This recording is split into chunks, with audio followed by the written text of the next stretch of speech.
ॐ रामाय रामभद्राय रामचन्द्राय वेधसे रघुनाथाय नाथाय सीतायाः पतये नमः। अञ्जनानन्दनं वीरं जानकीशोकनाशनं कपीशमक्षहन्तारं वन्दे लङ्काभयङ्करं। कूजन्तं राम रामेति मधुरं मधुराक्षरम् आरुह्य कविताशाखां वन्दे వాల్మీకికోకిలం. శ్రీమద్ రామాయణ రసవాహినిలో ఈరోజు కిష్కింధాకాండంలో 51వ సర్గ నుండి 60వ సర్గ వరకు ఉండే సారాంశాన్ని చూద్దాం. ఈ అంగదుడు నాయకునిగా ఈ హనుమంతుడు, తారుడు మొదలైనటువంటి ఈ వానరులందరూ కూడా దక్షిణ దిక్కుగా వెళ్ళారు సీతాన్వేషణకు. అయితే వీళ్లకు ఎంత వెతికినా సరే సీత కనిపించడం లేదు. వింధ్య పర్వతాలు అంతా కూడా వెతికారు. అలా వెతుకుతూ ఉంటే ఒక బిలం కనిపించింది, ఒక గుహ లాంటిది. అది వృక్ష బిలం అని దాని పేరు. అది ఆ బిలం దగ్గర వీళ్ళందరూ కూడా వెతుకుతూ ఉన్నారు. వెతుకుతూ ఉంటే చివరికి ఆ లోపల ఒక ద్వారం కనిపించింది, ఒక రహస్య ద్వారంలాగా. లోపలికి వెళ్ళి చూస్తే అంతా కూడా రంగరంగ వైభోగంగా అక్కడ ఒక పట్టణంలాగా అంతా కనిపించింది. అక్కడ ఒక వృద్ధ తాపస స్త్రీ ఉంది.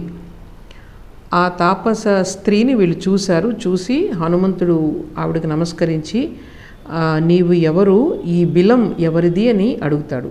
ఇప్పుడు 51వ సర్గలో హనుమంతుడు తన విషయాన్నంతటినీ కూడా చెప్పడం చూస్తాము. చాలా వినయంగా మాట నేర్పరి కాబట్టి ఆ తాపసితో ఈ విధంగా మాట్లాడుతున్నాడు. మేము చాలా రోజుల నుంచి ఆహారం లేదు, మాకు చాలా కృషించిపోయాము. అలాగే దాహం తీర్చుకోవడానికి నీరు కూడా దొరక్క మేము దాహంతో బాధపడుతున్నాము.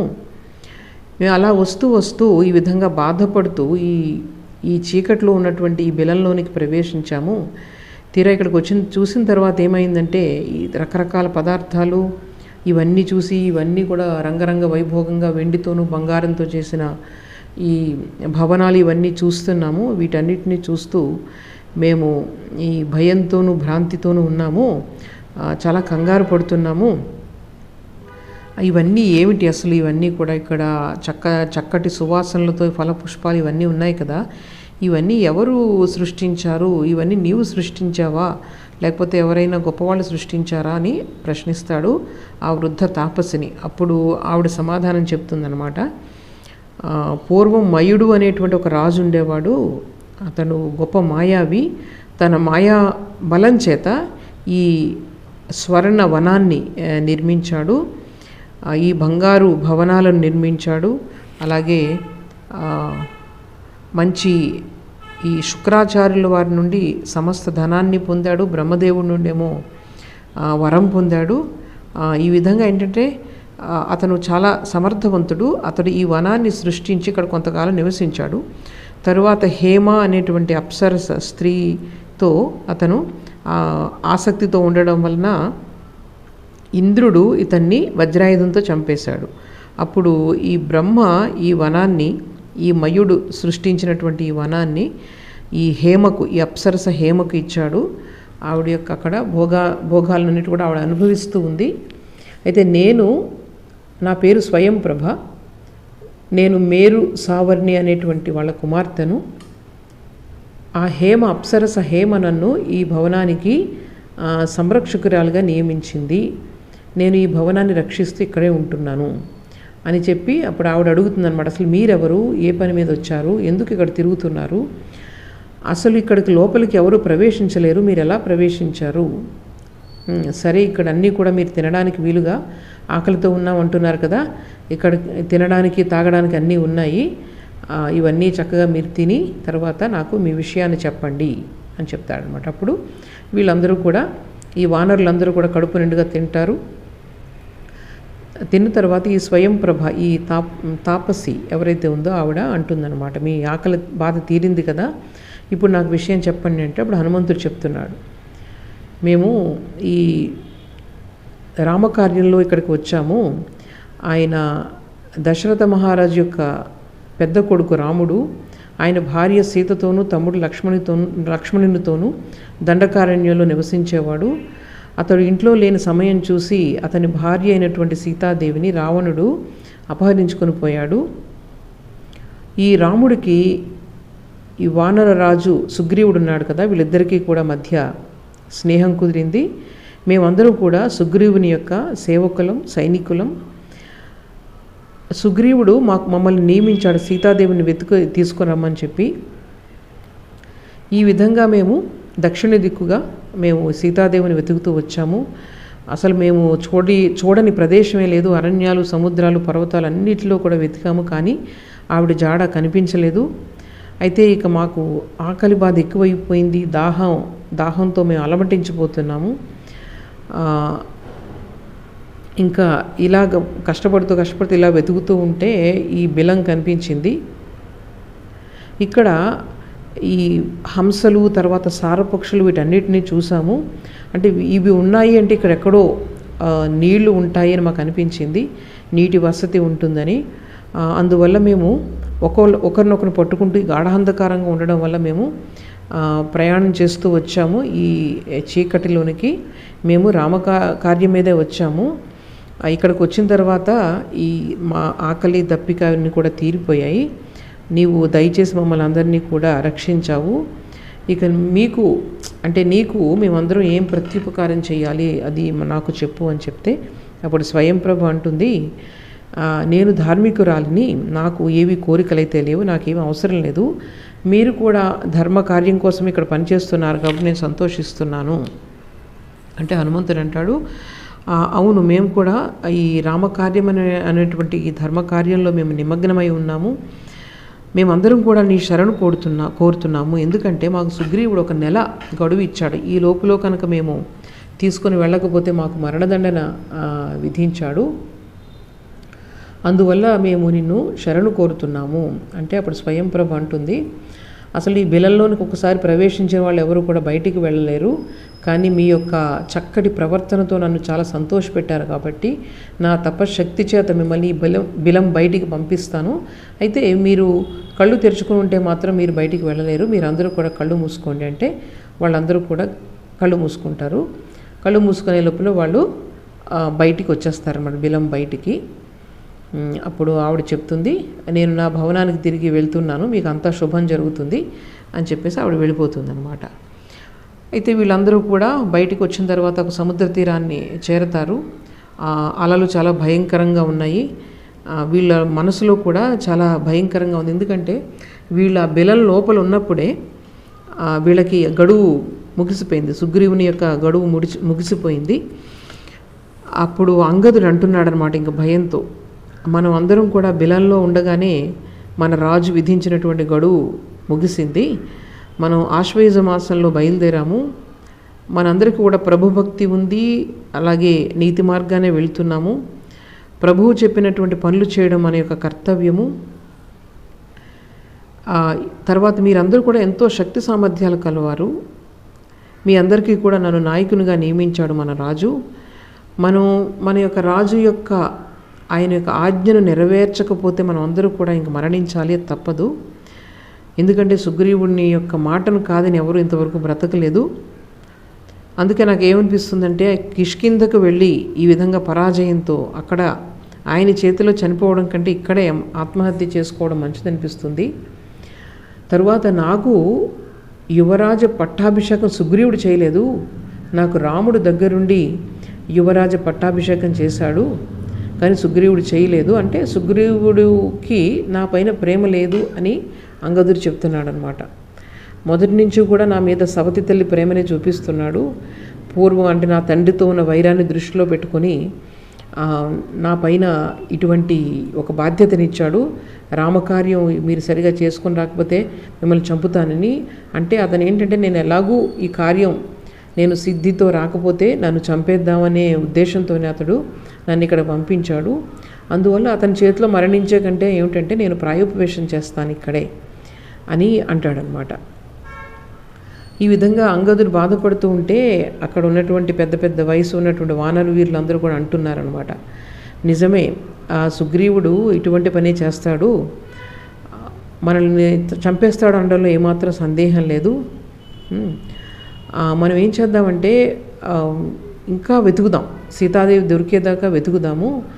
సీతాదేవి జాడ తెలిస్తే కనుక కిష్కిందకు పోదాం, అంటే సమయం లేట్ అయినా సరే ఆలస్యమైనా సరే కిష్కిందకు వెళ్దాం, లేదంటే మనం అందరూ ఇక్కడ ఉండే మనం మరణిద్దాము అని అంటారనమాట వాళ్ళు. అప్పుడు తారుడు అనేటువంటి ఒక వానరుడు ఏమంటాడంటే, మనం ఒక పని చేద్దాము, ఈ మాయా బిలంలోకి ప్రవేశిద్దాం, అక్కడ ఆహారం నీరు సమృద్ధిగా ఉంటాయి, అక్కడకు సుగ్రీవుడు రాముడు ఎవరు కూడా రాలేరు, అందువల్ల మీరు దుఃఖించకండి అంటే అంగదుడు వీళ్ళందరూ కూడా అంగదుడిని మిగిలిన వాళ్ళందరూ కూడా సమర్థిస్తారనమాట. సమర్థిస్తూ అంటారు, మీరేం చెప్తే అదే చేద్దాము, నీవు యువరాజు కాబట్టి నీవు ఏదైతే మనకు మంచిదనుకుంటావో ఆ విధంగానే మనం చేద్దాము, మేమందరూ కూడా నీ మాటను వింటాము అని చెప్తారనమాట. వీళ్ళందరూ కూడా వానరులందరూ కూడా ఒక విధంగా అంగదుడిని అనుసరించడానికి కూడా సిద్ధంగా ఉన్నారు. అయితే హనుమంతుడు మాత్రం ఈయనకు ఏమనుకుంటాడంటే, ఈ వానర రాజ్యాన్ని సుగ్రీవుని చేతి నుండి అతను తీసుకోవాలని అంగదుడు చూస్తున్నాడు అని హనుమంతుడికి అనిపిస్తుంది అనమాట. అందుకే కొన్నాళ్ళు ఇక్కడ దాక్కొని తర్వాత మనం వెళ్దాము అంటే ఏంటనమాట, నెమ్మదిగా ఈ సుగ్రీవుని పైన దండెత్తి ఈ కిష్కింద రాజ్యాన్ని లోపరుచుకోవాలని చూస్తున్నాడు అని చెప్పి ఈయనకు అనుమానం వస్తుంది.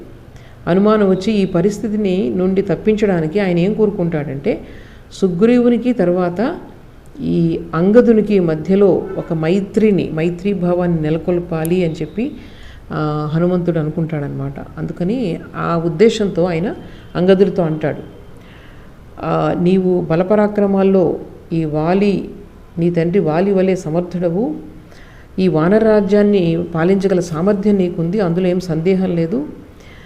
ఈ వానరులందరూ కూడా నీకు సహాయం చేస్తారని అనుకుంటున్నావేమో, వీళ్ళందరూ కూడా చపల చిత్తులు, వాళ్ళు భార్యా పిల్లలకు దూరంగా ఉండే వానరులు ఎవరు కూడా నీకు చాలా రోజులు లొంగి ఉండరు, అందువల్ల నీకు అందరూ సహాయం చేస్తారు నువ్వు అనుకుంటున్నావేమో, అది మాత్రం జరుగుదని గుర్తుపెట్టుకో.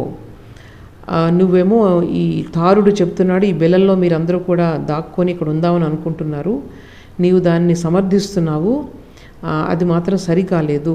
నువ్వు అనుకుంటున్నావు నీ లోపలికి వెళ్తే మిమ్మల్ని ఎవరు కూడా ఇంక ఎదుర్కోలేరని చెప్పి, కానీ లక్ష్మణుని యొక్క సామర్థ్యం మీకు ఎవరికి తెలీదు. ఇక్కడికి వచ్చి మొత్తం ఈ బిలానంతటినీ కూడా ఆయన బద్దలు కొట్టేస్తాడు, అంతటి సామర్థ్యం ఉంది. అందువల్ల నువ్వు అది అనవసరంగా నువ్వు ఇక్కడ ఉన్నావు అనుకో, ఈ వానరులు కూడా నిన్ను వదిలి వెళ్ళిపోతారు, తర్వాత ఏమో ఈ లక్ష్మణుడు వీళ్ళందరూ కూడా వచ్చి దాడి చేసే అవకాశం ఉంది. ఇక్కడ ఉంటూ నువ్వు ఎప్పుడు కూడా భయంతో బ్రతకాలి. అందువల్ల నీవు అలా చేయొద్దు. అలా చేయకుండా ఏంటంటే మనం పరాజయాన్ని ఒప్పుకొని సుగ్రీవుని దగ్గరికి వెళ్దాం. సుగ్రీవుని దగ్గరికి వెళ్తే ఆయన విషయం అర్థం చేసుకొని నెమ్మదిగా కొంతకాలం అయిన తర్వాత తాను తపస్సు చేసుకోవడానికి వెళ్ళిపోయి నీకు రాజ్యాన్ని తిరిగి ఇస్తాడు అతను.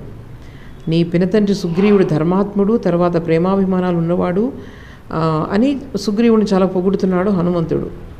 అతడు నిన్ను ఎప్పుడు కూడా శిక్షించడు, అంతేకాదు నీ తల్లి అయినటువంటి తారను సంతోషపెట్టడానికి అతను ఎప్పుడు తాపత్రయపడుతూ ఉంటాడు. అసలు అతను జీవిస్తున్నది కూడా ఆమె కోసమే. అతనికి ఇంక వేరే సంతానం లేదు కాబట్టి నీపైనే పుత్ర వాత్సల్యంతో అతను ఉంటాడు. అందువల్ల మనం తిరిగి వెళ్ళిపోదాము, మీరు వేరే ప్రతిపాదనలు ఏమీ చెయ్యొద్దు అని చెప్పి మన హనుమంతుడు అంటాడనమాట. అయితే అంగదుడు విన్నప్పటికీ ఆయనకు ఏమాత్రం నమ్మకం కలగలేదు. ఆయన అంటున్నాడు, సుగ్రీవుని పట్ల ఆయన ఒక నకారాత్మక భావనలోనే ఉంటాడనమాట. ఈయన చెప్తున్నాడు అంగదుడు హనుమంతుడితో, సుగ్రీవునిలో ఈ సాధుత్వము, ఈ పవిత్రత, ఈ పరాక్రమం ఇవన్నీ కూడా ఏవి కూడా సరైనవి కావు, ఒక్కటే ఆయనలో లేవు. ఆయన దుర్మార్గుడు కాబట్టే తన అన్నగారు జీవించి ఉండగానే తల్లి లాంటి వదిన గారిని తన భార్యగా చేసుకున్నాడు. అలాగే దుందుభి అనే రాక్షసునితో నా తండ్రి యుద్ధం చేస్తున్నప్పుడు అక్కడ ఆ గుహ బయట నిల్చొని ఉండమని చెప్తే అక్కడేమో గుహ ద్వారానికి ఒక పెద్ద బండరాయిని అడ్డుపెట్టేసి వచ్చేసాడు.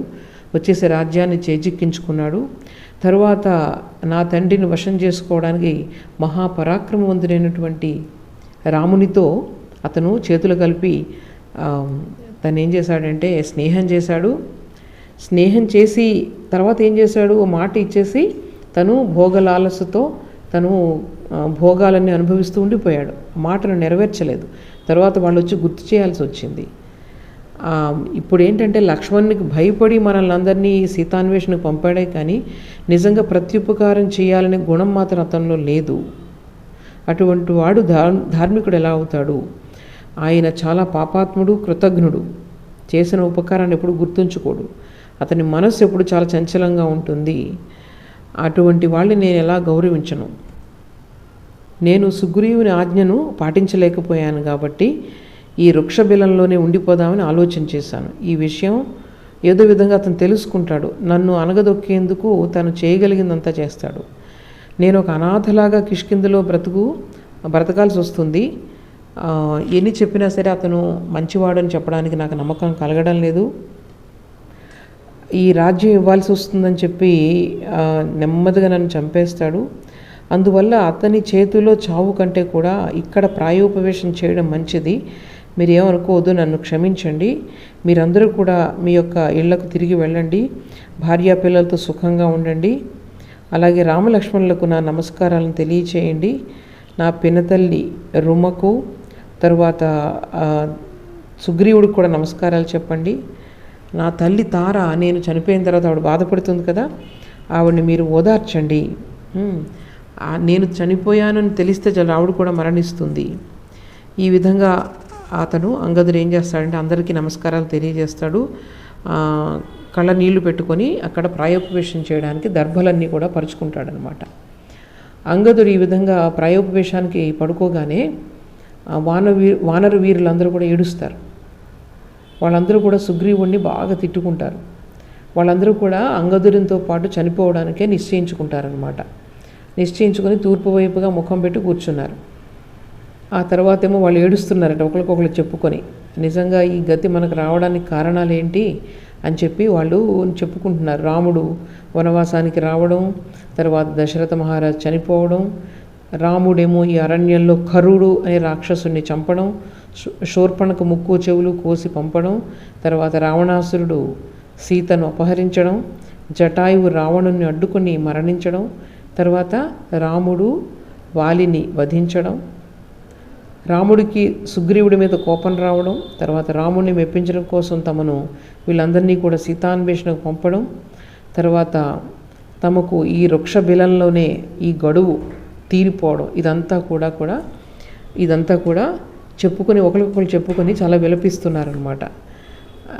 విలపిస్తూ ఉంటే వాళ్ళ యొక్క ఈ విలాపంతో మొత్తం ఆ కొండలన్నీ కూడా మారుమురోగిపోయాయట. తర్వాత ఈ సముద్రం యొక్క ఈ శబ్దం అంతా కూడా మరుగున పడిపోయిందంటే వీళ్ళంతా గట్టిగా హాహాకారాలు చేస్తున్నారు.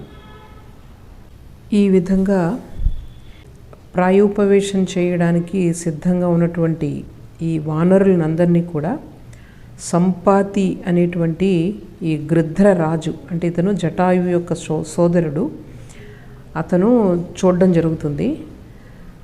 చూసి చాలా సంతోషించాడట. సంతోషించి గట్టిగా ఇలా అన్నట్టు ఏంటంటే, ఆహా ఎంత అదృష్టం, మనకు ఈ పూర్వకర్మలను అనుసరించి మనకి ఆహారం అంతా కూడా లభిస్తూ ఉంటుంది. నా పూర్వజన్మల పుణ్యం వల్ల ఈరోజు ఈ విధంగా వీళ్ళందరూ కూడా వానరులందరూ కూడా ప్రాయోపవేశానికి దర్భలు పరుచుకొని కూర్చున్నారు. ఈ ప్రాయోపవేశం చేస్తూ ఉన్నప్పుడు వీళ్ళలో రోజుకొక్కడైనా కూడా మరణిస్తూ ఉంటాడు. అట్లా మరణించిన వాడిని చక్కగా నేను రోజు ఆహారంగా తీసుకుంటాను అని చెప్పి గట్టిగా అన్నాడట. ఆ మాటలు అంగదుడు విన్నాడు. విని అంగదుడు హనుమంతుడితో అంటున్నాడు, చూసావా ఈ పక్షి ఏమంటుందో, నిజంగా యముని రాజ్యానికి పంపడానికే ఈ పక్షి ఇక్కడికి వచ్చినట్లుంది. ఈ గృధ్ర రాజు, ఈ ఎవరైతే ఈ గ్రద్ద ఉందో అది, మనం రాముని యొక్క కార్యాన్ని మనం చేయలేకపోయాము. మనకు మరణం ఈ రూపంలో మనకు వచ్చి ఉంది. సీతను రక్షించడానికి అడ్డుపడినటువంటి జటాయువేమో ప్రాణాలు పోగొట్టుకుంది. అసలు చూడండి, అందరూ కూడా ఈ శ్రీరాముడిని సంతోషపెట్టడానికి మొత్తం అన్ని రకాల పక్షులు ప్రాణులు కూడా తమ ప్రాణాలను కూడా సమర్పించుకుంటున్నాయి. ఈరోజు మనం కూడా అట్లాగే రామ కార్యానికై మనం మరణించడానికి మనం సిద్ధంగా ఉన్నాము. ఈ సీతాదేవిని మనం వెతికి చూడలేకపోయాము అని చెప్పి అంటాడు. ఇంకా మనకు ఈ గ్రద్ద ఏదైతే ఉందో అది వచ్చి మనల్ని పీకు తింటుంది. జటాయువేమో రావణుడితో యుద్ధం చేసి చనిపోయాడు. నిజంగా అతను అదృష్టవంతుడు. అయితే అలా చనిపోయినప్పుడు తనకు తానుగా ఆత్మసమర్పణ చేసుకున్నాడు. కానీ మనం ఇక్కడ చనిపోతూ ఉన్నాం. ఎందుచేత చనిపోతున్నాం? సుగ్రీవుని పట్ల భయం చేత చనిపోతున్నాం.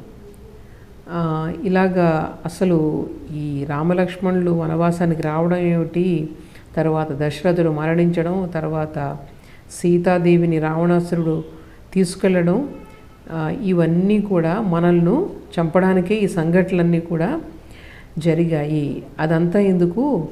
ఈ కైకేయికి ఈ వరాలు ఇచ్చాడే దశరథ మహారాజు, అదే అన్నిటికీ మూల కారణం.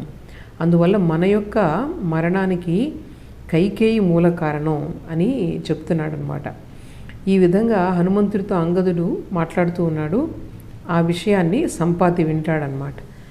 విని ఒక్కసారి అతనికి చాలా బాధ కలిగి అడుగుతున్నాడు, నా తమ్ముడు జటాయువు మరణించాడని చెప్తున్నావు కదా, నా తమ్ముడు నాకు ప్రాణం కన్నా ఎక్కువైనవాడు. ఎక్కడో అక్కడ అసలు జనస్థానంలో అరణ్యంలో అసలు రావణుడికి నా తమ్ముడికి యుద్ధం ఎలా జరిగింది, నా తమ్ముడు ఎలా చనిపోయాడు, నా తమ్ముడు అంతటి పరాక్రమవంతుడు గుణవంతుడు కదా, అటువంటిది అతనికి మరణం ఎలా సంభవించింది నాకు తెలుసుకోవాలని ఉంది. సూర్యుని కిరణాల వల్ల నాకు ఇలాగా రెక్కలన్నీ కూడా కాలిపోయాయి. అందువల్ల మీరు దయచేసి వచ్చి నన్ను కిందకు దింపండి అని చెప్పి అడుగుతాడనమాట. సంపాతి అంగదుడిని అడుగుతాడు. అయితే వీళ్ళందరూ కూడా భయపడతారు ఈ సంపాతి మాటలు విని. ఇలాగ దగ్గరికి వచ్చి మనల్ని అందరినీ కూడా తినడానికి ఇలాగ అడుగుతున్నాడేమో అని చెప్పి వీళ్ళందరూ కూడా భయపడతారనమాట. తర్వాత అనుకుంటారు, అయినా మనం చావడానికి సిద్ధంగా ఉన్నాము, వీడు మనల్ని చంపి తింటే మాత్రం ఏమైందిలే, మన పని ఇంకా త్వరగా అయిపోతుంది అని చెప్పి వాళ్ళు నిరాశతో అనుకుంటారనమాట. అనుకుని అప్పుడు అంగదుని వెళ్ళి ఈ రెక్కలు లేని ఈ సంపాతిని భుజాలపై ఎక్కించుకొని ఆ పర్వత శిఖరం నుండి క్రిందకి తీసుకొచ్చినప్పుడు అప్పుడు అంగదుడు ఆ పక్షి రాజుతో అంటాడనమాట. వాళ్ళ గురించి పరిచయం చేసుకుంటాడు. మాకు వృక్షరజుడు అనేటువంటి వానర రాజు ఉండేవాడు, ఆయన నాకు తాతగారు, ఆయనకి 2 పుత్రులు వాలి సుగ్రీవులు. నా తండ్రి వాలి, అతను చాలా పరాక్రమవంతుడు. తర్వాత ఏమైందంటే ఇక్ష్వాకు వంశంలో పుట్టినటువంటి రాముడు తన భార్య సీత తమ్ముడు లక్ష్మణునితో కలిసి దండకారణ్యానికి వచ్చాడు. రాముని భార్య సీతాదేవినేమో రాముడు లేని సమయంలో ఈ రావణాసురుడు వచ్చి అపహరించుకొని పోయాడు. ఆ సమయంలో ఈ జటాయువు రావణునితో యుద్ధం చేసి అతనిని నానా చిత్రహింసలు పెట్టింది. చివరికి రావణుని చేతిలో జటాయువు చనిపోతుంది అని చెప్పి విషయం అంతా చెప్తా. అప్పుడు ఈ రాముడి కోసం చనిపోయినటువంటి జటాయువు యొక్క శరీరానికి రాముడు దహన సంస్కారాలు చేసి మంచి గతులు పొందేటట్లు చేశాడు. ఆ తర్వాత రాముడు నా పినతండ్రి అయినటువంటి సుగ్రీవుడితో స్నేహం చేసి నా తండ్రి వాలిని చంపి తర్వాత రాముడు సుగ్రీవుణ్ణి కిష్కింధకు రాజుని చేశాడు. ఈ విధంగా తనకు సహాయపడినటువంటి శ్రీరాముణ్ణి సంతోషపెట్టడానికి సుగ్రీవుడు మమ్మల్ని అందరినీ కూడా ఈ విధంగా సీతను అన్వేషించమని మమ్మల్ని పంపించాడు. మాకు 1 నెల రోజులు గడువు ఇచ్చాడు. ఆ నెల రోజుల గడువు అయిపోయింది.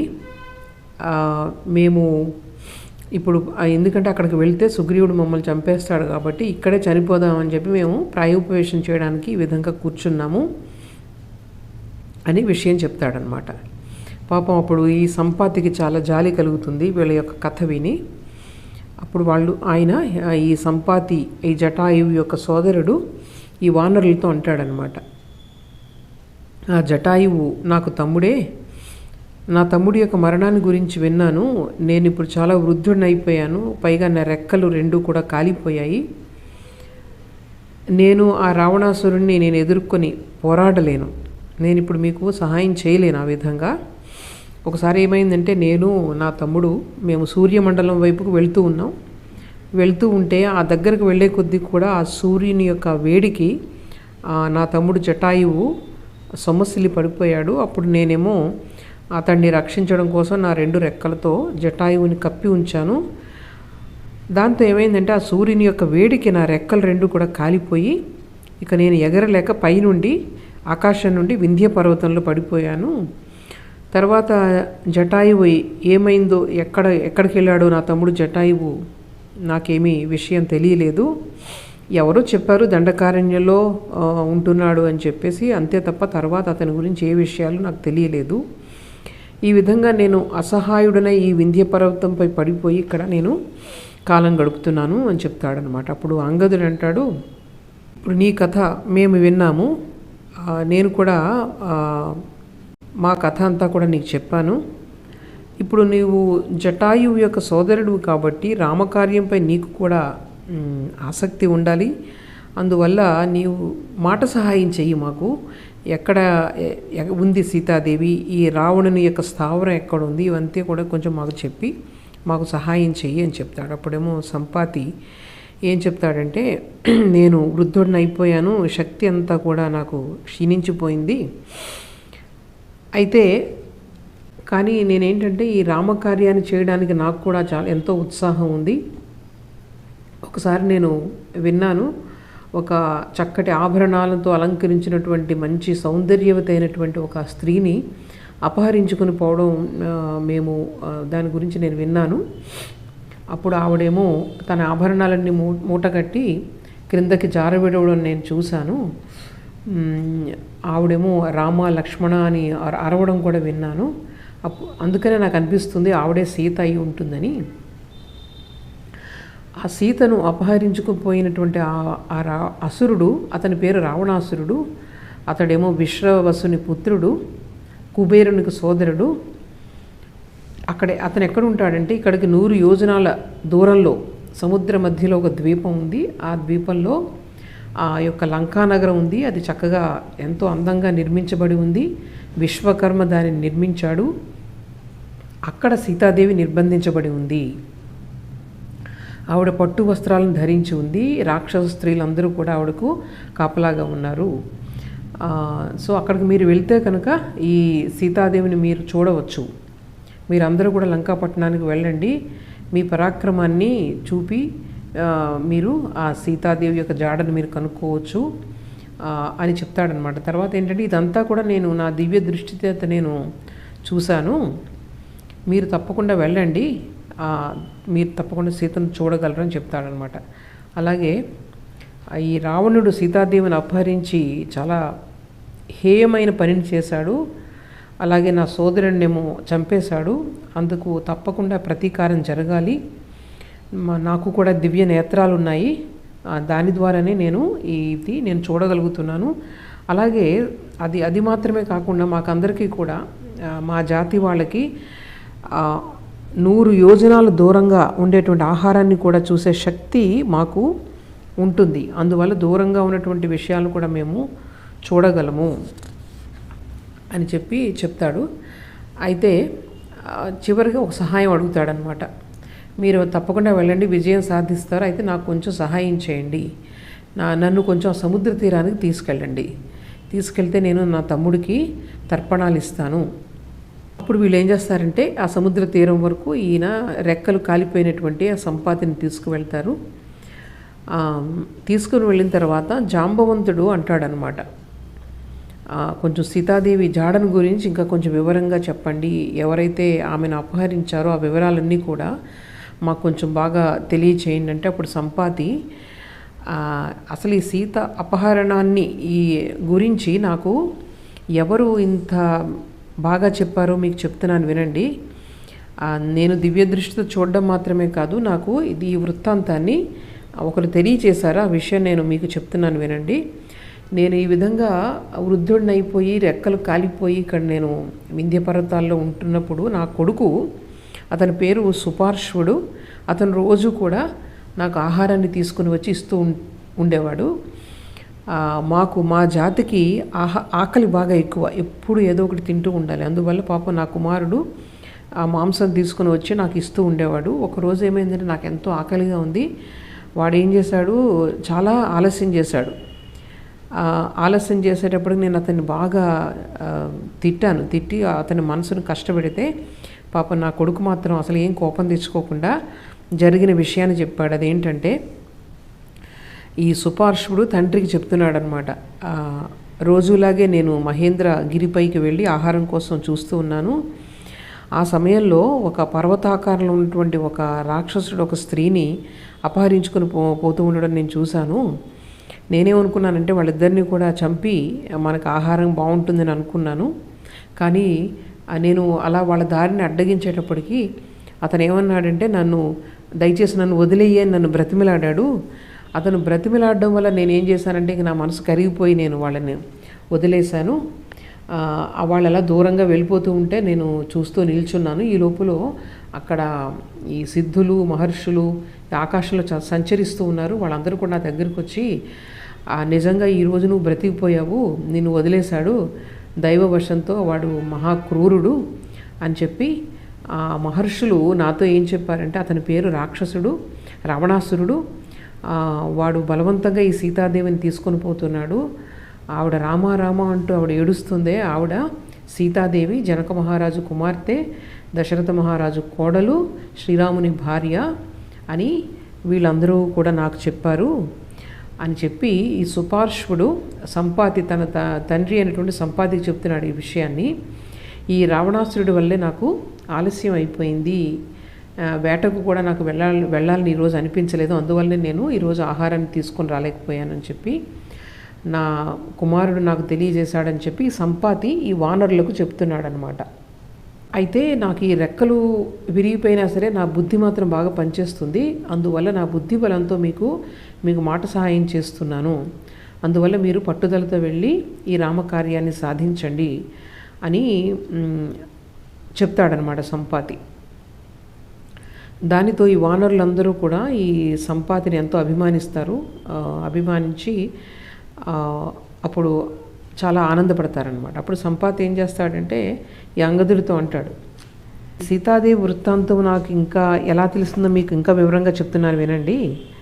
ఒకసారి ఏమైందంటే, నేను చెప్పాను కదా ఇంతకుముందే మీకు, నాకు పైన నేను ఆకాశంలో నేను నా తమ్ముడు వెళ్తున్నప్పుడు నా రెక్కలన్నీ కాలిపోయి నేను వింధ్య పర్వతాలపై పడిపోయిన తర్వాత కొన్ని రోజులు నాకు అసలు శరీర స్పృహ లేదు.